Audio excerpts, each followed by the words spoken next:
Good morning and welcome to the Crone Zone. I'm Lynn.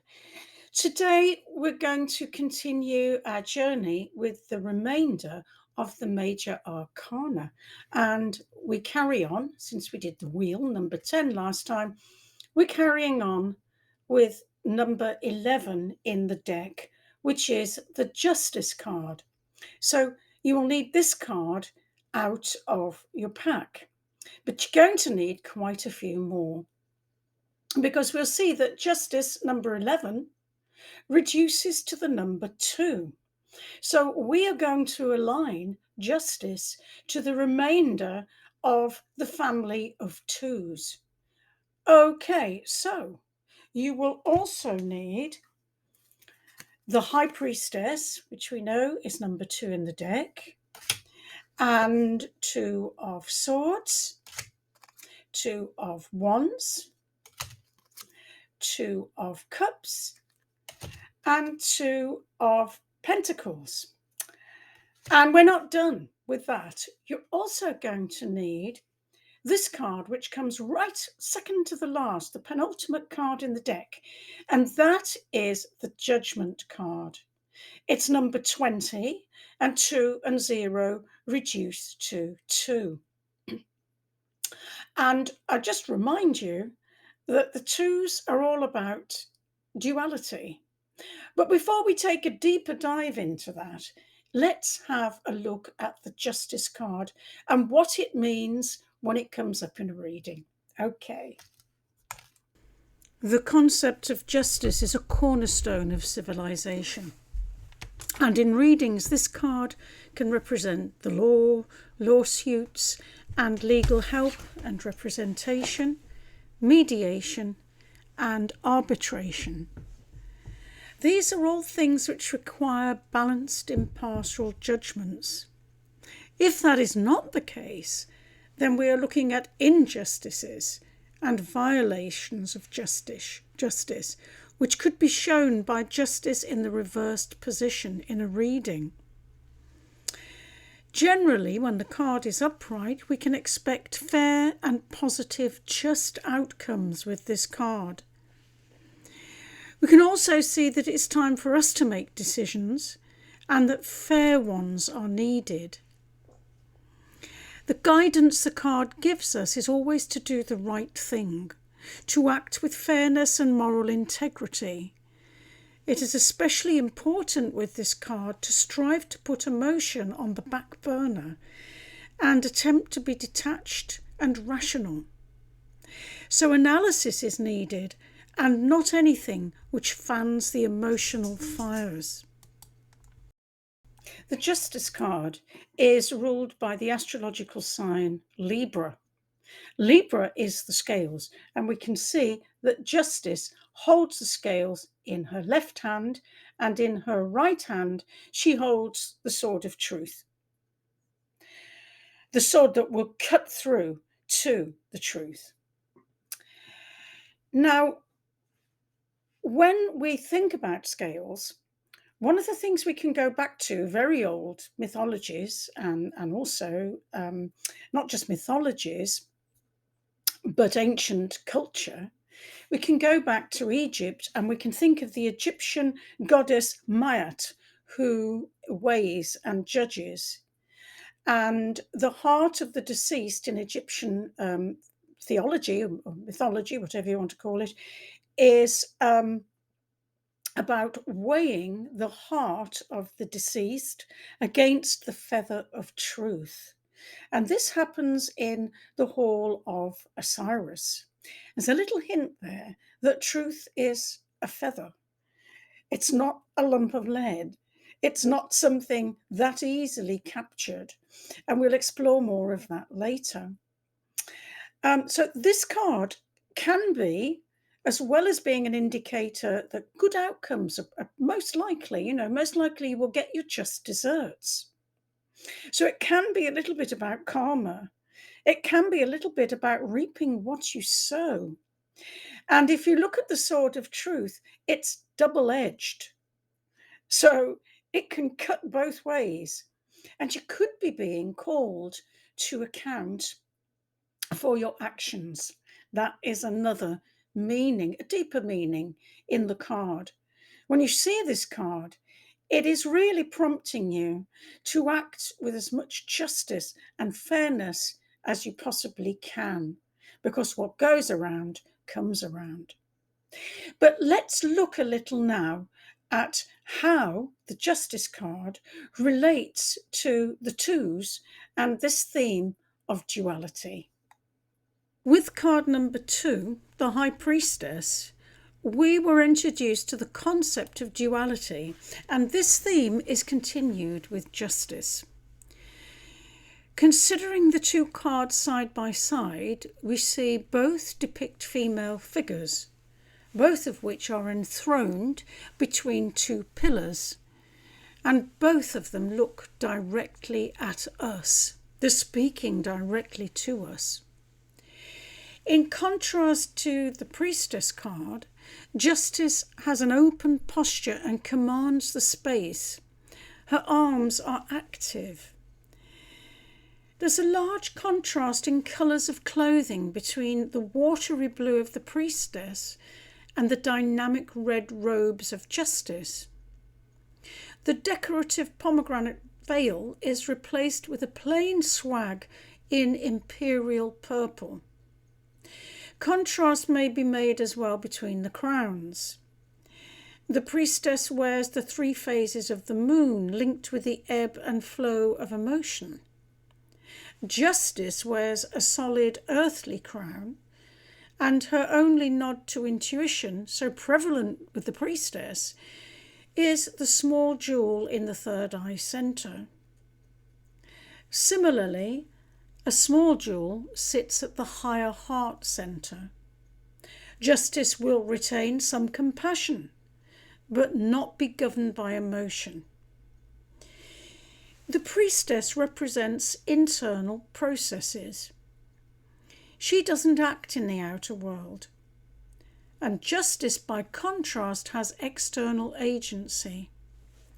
It is interesting to see the active and passive energies represented by 2 female figures in this way. It further demonstrates the removal of those principles from gender. Earlier in this series of lessons, I likened the Priestess to the right brain and the Magician to the logical left brain.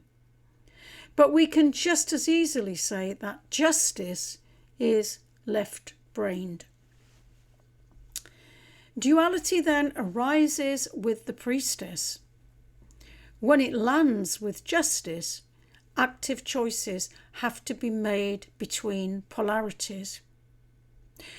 How do we honour the self without selfishness?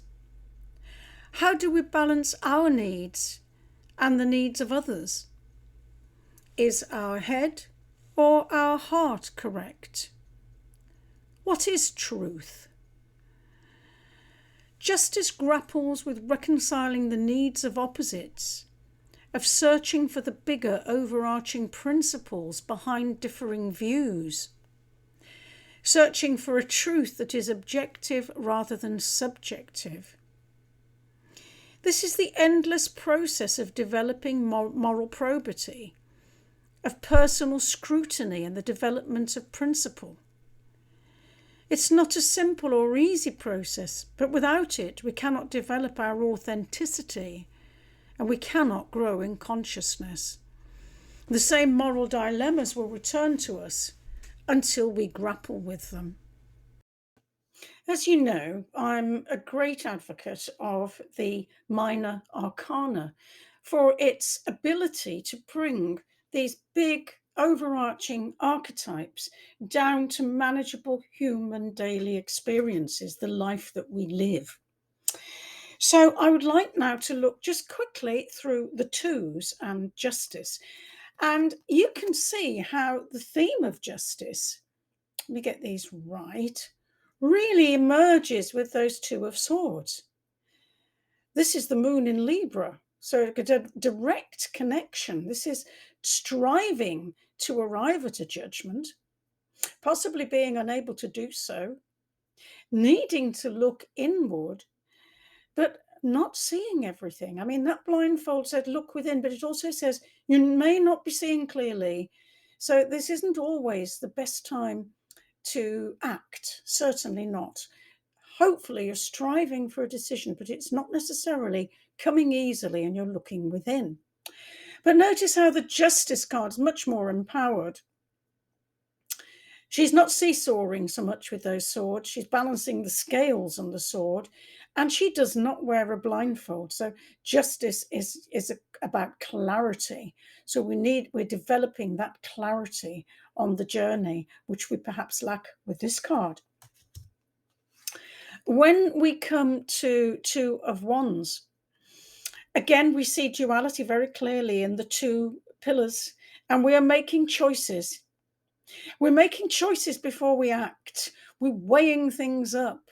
The world in his hand. We're looking at the big picture. We're strategizing.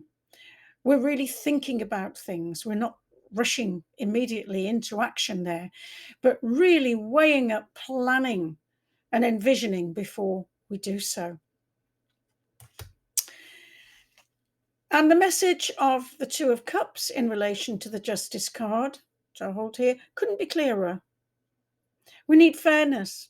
We need equity. We need balance. We need what's good for me and good for you. What's good for you and good for me. Not a lopsided arrangement. So this is very clear. And then the Two of Pentacles reminds us that this is one heck of a juggling act that we are going to be involved in again and again. You know, we do it in daily life, juggling two things, career and home, all of those sorts of things, trying to keep our time, use our time well. But juggling isn't always comfortable. And with the Justice card, we will be engaged in that process deeply, strenuously. Okay, so let's go now to the final piece of the puzzle, if you like, which is the triad, moving from the High Priestess to the Judgment card. So, forgetting all about Doomsday, let's explore these cards now as a triad. The first thing to observe is the mixing of the colours in the previous cards, the blue and the red. They're here together now. So we have intuition and logic both synthesized and operating in this card. Remember, it is card 20, so it's all done by the singing and dancing, which we see in card 21. All of the figures on the card are looking at Angel Gabriel blowing his trumpet. Everyone is getting the message. Man, active principle, woman, receptive principle, and child, creative outcomes, are merging here. And the figures are neither black nor white, but a blending of opposites into grey. No saints or sinners, but dualities reconciled and synthesized. Interestingly, the sea of unconsciousness which we could glimpse behind the priestess's veil is now an expanse of open water. Everything's into consciousness.